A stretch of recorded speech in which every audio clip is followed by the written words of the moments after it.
So this talk deals now with more the clinical arena and who we use it. And really the perspective here is related to this opinion piece, which you can see is not a recent publication, and it's on volatile anesthetics is a new player emerging in critical care sedation. And there is no doubt that over the last number of years, volatiles have moved more and more into the critical care environment. It's not to say that there haven't been attempts over many years to do it. It's just finally the technology is available to do it effectively. And so volatile anesthetic agents are definitely becoming new players in critical care sedation. So the first use of volatiles in ICU is very difficult to say, but there are case reports using isoflurane in the late 80s and quite a lot in the early 90s. The big reason it took so long for volatiles like ISO to be used in the ICU setting is there was no way of delivering the volatile in the ICU setting other than using an anesthesia machine. And we see now that there are more and more reports that have come out. This one, prolonged isoflurane anesthesia in status asthmaticus, isoflurane compared with midazolam for sedation in the ICU, and loads more interest. And as I said, if we think back to the beginning of volatiles, because they are so old, why didn't they take off? And then, as I've said to you, that's what the delivery of volatiles involved. So it was very much the province of anesthesia. It really only happened in an operating theater. And if you did want to try and do it in ICU, then you had to move an anesthesia machine into your intensive care unit. And we certainly did that and have done that in ICU in the past. There's some big disadvantages of doing it. So one is anesthesia machines tend to be very big. They're very intimidating for non-anesthesia trained people to operate. And then as a general rule, anesthesia machines have rather unimpressive ventilation technology on them. And that's because most patients who are ventilated under anesthesia have muscle relaxants and other things on board and don't intrinsically have respiratory disease. And so anesthesia machines have rather second-rate ventilators to our ICU equipment. Over the years, there were attempts to deliver volatiles in the ICU without using an anesthesia machine. And this is one of a number of older devices which relied on volatile injection. So we would take a syringe and fill it with a volatile agent, and then you make your syringe driver drive the volatile into something that looks similar to an HME filter. And that HME filter then vaporized the liquid volatile, and then it got ventilated into the patient. Cumbersome to say the least. And of course, we couldn't measure the concentration of volatile, and you would need an anesthesia monitor then back in your environment to be able to measure the amount of volatile that you were delivering to your patient. And so this is kind of a diagrammatic scheme of all the bits that you'd have to have if you were going to use a volatile with one of these older devices. And to say it was messy and difficult would just be an understatement. We did use it for a number of patients and in the past, and I'll explain to you some of the situations and where it is useful. But really, this technology didn't make the grade in terms of ICU. So this is the Mirus now. So this is a new device. You can see this is just a photo from one of our intensive care units. You can see how big the device is in relation to a standard ventilator. So, and in this picture, the Mirus device is actually in the foreground. So it's a little bit smaller even than this photo would suggest. It's very unobtrusive. This one's standing on a trolley, but you can mount them on a Gabler rail, etc. And we'll talk a little bit more about this just now. But this device then in one machine controls all of the delivery of the volatile into the patient. It gives you the real-time readout of the volatile concentration. It tells you how much volatile is remaining in your system, so how full your petrol tank is and how long you're going to be able to drive. And it'll display the actual concentration, the MAC value that you delivering to the patient. So the advantages of this device is we now have closed loop control of volatile delivery. So all we actually have to do is set the amount of MAC that we want the patient to get, and then the MyRiS will very quickly take the patient up to that level of MAC in terms of drug delivery and maintain that preset concentration, irrespective of how you adjust the ventilator, whether the patient's breathing spontaneously or they're being completely ventilated, etc.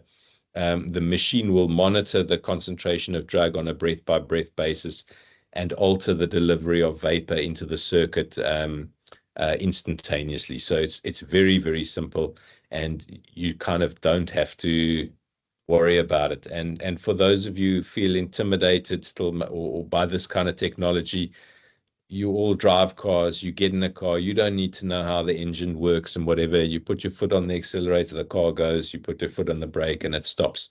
And if you drive an automatic, you don't even have to worry about changing gears. And that's very much what the MyRiS does for us in terms of delivering volatile anesthesia. So irrespective of what's going on in the background, the machine maintains an absolutely constant level of drug delivery. And as I've said, we can see in real time where we are in terms of our target. So if we set a target of 0.5 MAC, we can see in real time when we start the MyRiS how long it takes the patient to get to that 0.5 MAC. And equally, when we switch it off, we can see when it goes from 0.5 to 0 again. So now, should we be using volatiles? Clearly, the technology is there. The drugs are pharmacologically suitable for this kind of device. But where do we position then volatiles in our critical care environment? So really, more and more being published about it. This is from the American Society of Anesthesiologists, and this was published in 2020. And you can see they say that the volatile anesthetic agents, ISO and SIVO, have been used safely for OR anesthesia for more than 30 years. And in the ICU, in the US, volatile anesthetic administration in the ICU has been largely for patients with refractory status asthmaticus or epilepticus. And that really gives us two of the big indications from a clinical perspective for which we'll consider using volatiles. All right, so now what's the evidence for this? So lots and lots written in the literature more recently, and this is probably the kind of where a lot of you guys sit now. You go, okay, volatile anesthetics for ICU sedation. This is interesting and this is curious. And is this really a mainstream thing? Or is this just for like crazy people at Groote Hospital to do on selected patients? And I think for some of our patients we manage in ICU, there's no doubt that this is the future of critical care and the future of sedation for some subpopulations of patients that we treat. And in terms of what's available now, it's a completely easy and feasible option to achieve. So this is not a new paper. This is published in 2015. Volatile anesthetics in the treatment of severe bronchospasm. This is dealing with the concept of targeted delivery. And really, it's just to say, when we look at what the volatiles do to bronchospasm, they are incredibly powerful bronchodilators. So our kind of traditional management of severe bronchospasm is to use inhaled beta stimulants and steroids. And in terms of inhaled beta stimulants, the volatile agents are far more effective as bronchodilators. And that's simply the volatile agents directly cause smooth muscle relaxation. Or just as volatile agents depress neural activity, volatile agents depress smooth muscle. And when we deliver volatiles into the respiratory tract, obviously the exposure of airway smooth muscle to the volatile is very, very easy to achieve. And the volatiles then give you profound relaxation of your smooth muscle in your respiratory tract. So they very effectively deal with the bronchospasm. And then clearly at the same time, when we're managing patients with status asthmaticus, they're often very short of breath, they're very tachypneic, they're very agitated, they tend to be difficult to sedate. We give them large amounts of propofol, and the volatiles at the same time as we're treating the bronchospasm deal with all of the sedation. So we kill two birds with one stone, so to speak. So very effective treatment for severe bronchospasm. And then this is really the other big arena that we're using the volatiles for, and this is to manage refractory status epilepticus. And good evidence for the volatiles in refractory status epilepticus and in super refractory status epilepticus. And clearly, because volatile anesthetic agents can induce anesthesia, which is kind of a cessation of neuronal activity, as far as status epilepticus goes, you put the brain to sleep from an epilepsy perspective just as effectively as if you're putting the brain to sleep for the purposes of anesthesia and operation. And I mean, our experience, I know, is anecdotal, but we've had patients in ICU here when we started with the Mirus that had fitted for days. And I mean, we know that's far from ideal. And patients who've been having seizures for days, you have very little chance of interrupting that status epilepticus once the aberrant pathways are established in the brain. And Christelle and I'll never forget one patient, a young lady. She'd had refractory status epilepticus for days and days and days, and we had the neurotechs here doing an EEG, a proper big EEG for us, and we stitched on the Mirus, and after about probably 25 or 30 seconds, the seizures stopped, and they were like, "Hey, what did you guys do?" And then they still checked their machine to make sure they hadn't got a disconnection, but incredibly potent to interrupt status epilepticus.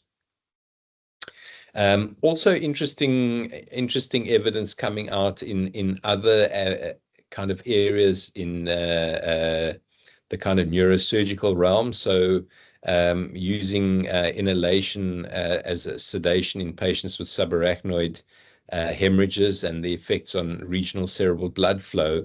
And of course, one of the advantages of the volatiles is once you induce anesthesia or you suppress neuronal activity, you end up with a small amount of luxury cerebral perfusion, which reduces the cerebral blood flow to the so-called sleeping area of the brain and encourages perfusion of more injured or other areas of the brain where the blood flow may be more tenuous. So there's very favorable uncoupling of cerebral blood flow and cerebral metabolic rate. So this is the neuroprotective effects of the volatile agents coming to the fore. This, as I mentioned to you, is just isoflurane in super refractory status epilepticus, a multi-center thing, and it's very effective in stopping refractory status and super refractory status. And Christelle and I are more and more keen. We're planning to put together a workshop at the end of the year, which we're going to focus on status.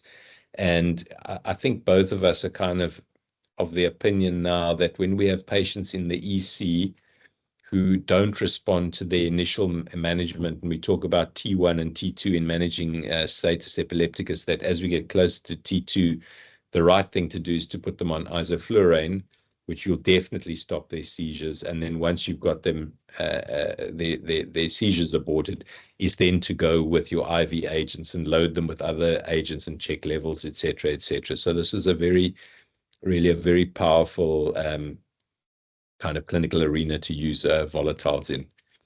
And then other considerations. So this was just a little bit about wake up time. So we're talking about it with desflurane. This is looking at isoflurane compared to midazolam, and you get a quicker wake up with isoflurane. And we also don't with the volatiles, we don't get delirium. So the benzos, we could look at wake up time, but then when we achieved wake up, a significant number of patients still had ongoing delirium, etc., which was problematic.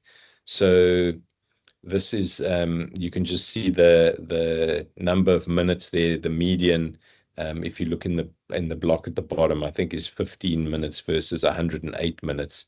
And if you look at the range there, you can see the range is 5 to 230 and 5 to 490. Very, very big differences. And then one of the other things everyone asks is, wow, okay, so if these drugs are so good, how long can we give them for? Because in the theater environment, someone might have a procedure which is several hours long. But in the intensive care environment, we're potentially talking about um, many hours, days, etc. And work published on long-term sedation in intensive care units, comparing inhaled anesthetic agents versus IV drugs. And if we look here at the duration of sedation, just in this study in hours, here you can see the SIVO, I think, was administered for around 50 hours, duration of invasive mechanical ventilation, 50 hours, and comparing it to other volatiles. And in our units now, we've used isoflurane for periods of time up to about a week for our patients. And interestingly, the patients who we have on volatiles for the longest are not the asthmatics and not the status epilepticus patients. Those we can actually fix relatively quickly now. It's some of our head injured patients in the neurosurgical ICU where we've been looking at longer periods of administration.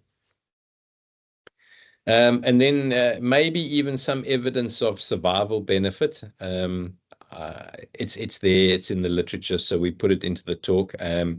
This is survival after long-term isoflurane sedation as opposed to IV sedation in critically ill surgical patients. And if you look at the Kaplan-Meier here, you can see how ISO compares to propofol. I think we'd need a little bit more evidence before we're going to really jump up and down and say, oh, this actually saves patients' lives. But I think certainly in terms of safety concerns that you may have, and you think, okay, is isoflurane or the inhaled volatiles, are they dangerous for our patients in ICU? And I think the one thing this paper goes and says is, no, they're definitely not dangerous. And the flip side is actually there may actually be a survival benefit. So interesting concept, but something that we'd want to see more evidence, I think, come out, which I think will happen with time. So the practical and safety considerations, we do need some specialized equipment and setup. We'll talk about that. To some extent, this is off-label use of volatiles, but it just depends on whether or not you see sedation as being part of the spectrum of anesthesia when you alter an individual's level of consciousness with the drugs. Potential concerns around atmospheric pollution. And we'll show you the scavenging systems that we use with the Mirus. And then I think it's just really to get people to kind of accept inhaled volatile sedation as part of their culture in ICU, and to train their personnel. And the training is not enormous. I mean, and Christelle always, when she delivers these talks, she likes to say, I'm a neurosurgeon, and even I managed to get this right. So it's not difficult. And actually, for among some of our nurses, the nurses come and ask us to put patients on the Mirus because the kind of targeted endpoint of sedation is so very easily and reliably achieved. And when they've been struggling with a restless patient in bed who's getting, propofol and clonidine and opioids and a whole lot of things, then they know when we start the Mirus, the patient will be sedated. So this is just around minimizing ICU pollution. So looking at exposure limits. And actually variation around the world in terms of long-term exposure limits. You can see some countries being inherently more conservative than others. And the panel here on the right-hand side, looking at the scavenging of volatile anesthetics in the cardiovascular intensive care unit environment. a technical report. And if you look here at the atmospheric contamination in the environment, it's minute. So it's not like the good old days of anesthesia when we used open circuits where, anesthetists who were using open circuits regularly got exposed to huge amounts of volatile and got enzyme induction, etc., etc. In our ICU setup with the MIRUS, we really don't get environmental pollution. So this is kind of growing all the time, but I experience at GSH, we well over 100 patients now. And I mean, there's no doubt refractory status asthmaticus is one of our chosen groups of people to manage the refractory status epilepticus patients. And then those complex sedation scenarios where you're trying different sedative options and you're just not making headway. And then severe traumatic brain injury, which is part of an ongoing study. So this is then the MIRUS. It's that same photo I showed you earlier. This is in our environment. So this is what the screen looks like if we look at it a little bit closer.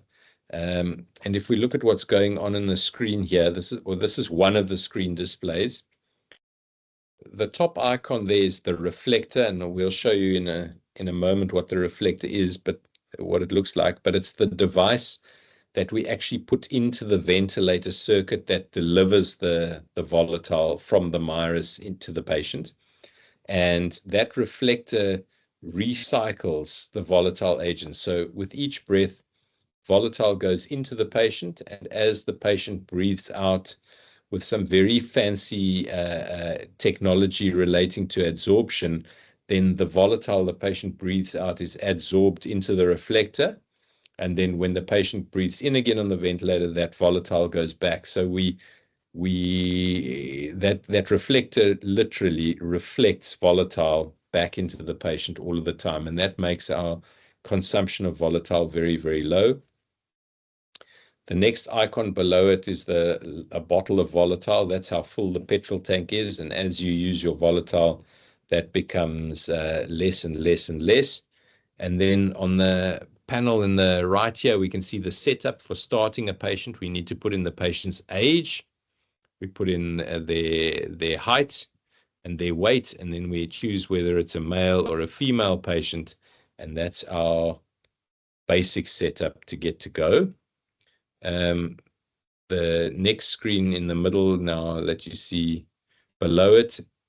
Sorry, I just need to move my panel out of the way here so I can see it too. Okay, so there we go. There's the reflector. There's the bottle. This is the inspired expired fraction of volatile. So when we start a patient, the moment we start, this is just a black bar.